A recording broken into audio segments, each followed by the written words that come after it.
Hey everybody, welcome to Moriah's Moves. This week our mini Bible study verse comes from Romans 12:12 and it goes like this. Be joyful in hope, patient in affliction, and faithful in prayer. So this is a really short, sweet, and to the point kind of verse. Like this whole entire video is going to be short, sweet, and to the point. I can guarantee you that. But what exactly does it mean in context? Well, taking it line by line, the first part of it says, be joyful in hope. Okay, so oftentimes when we start something, say we start out in a race, we're super excited, super exuberant, super hopeful that we're going to win that race, right? But when it gets to the end of the line and we finish that race and we barely cross that finish line, then it's like, where did all our hope go? We used all our hope at the very, very beginning instead of spreading it out through the entire race. And so it feels like we didn't win even if we did, right? So this verse is saying be joyful in hope. You can always find something to be joyful about when you're hoping for something else. And the reason is because God is on your side. There is no greater help than God out there in all the universe, because God created the universe. So he knows all about it. He knows how it works, and he even knows how you work. So there is joy in hope. You can smile in the fact that there is hope because God has got you back. Okay? So the second part of this says patient in affliction. So we can also apply that to our race as well, because running a race, it could be hard work. I used to run track all the time. It could be hard work sometimes.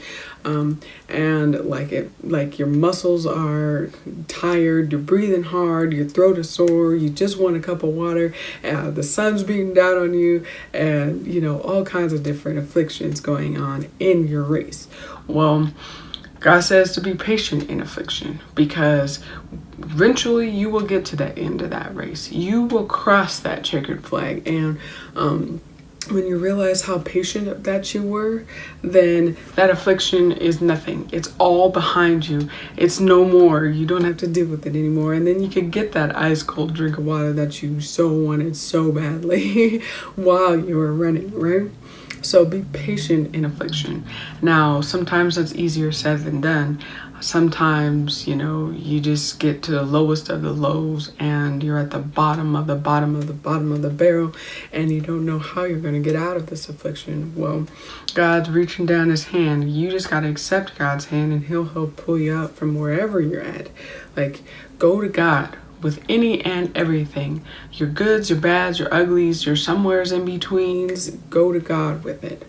And that's what this verse is saying. Okay, so when you have hope or when you don't have hope, when you're happy or when you have to be patient, go to God with everything and see how the results change.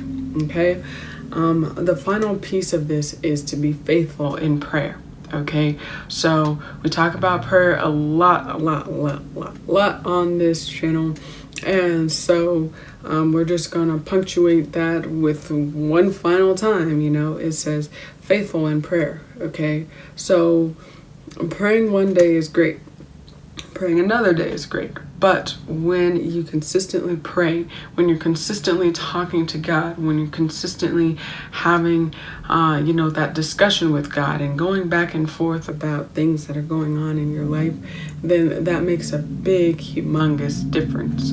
Being faithful in prayer, making a conscious decision to pray is an amazing thing, because again, God's going to pick up that phone line. He's always on your side. He's going to answer your call in one way or another, and all you have to do is dial his number. Okay, and there should be a God button, because you just hit it once and then he's right on the line. Doesn't even have to be a dial tone. God's right there.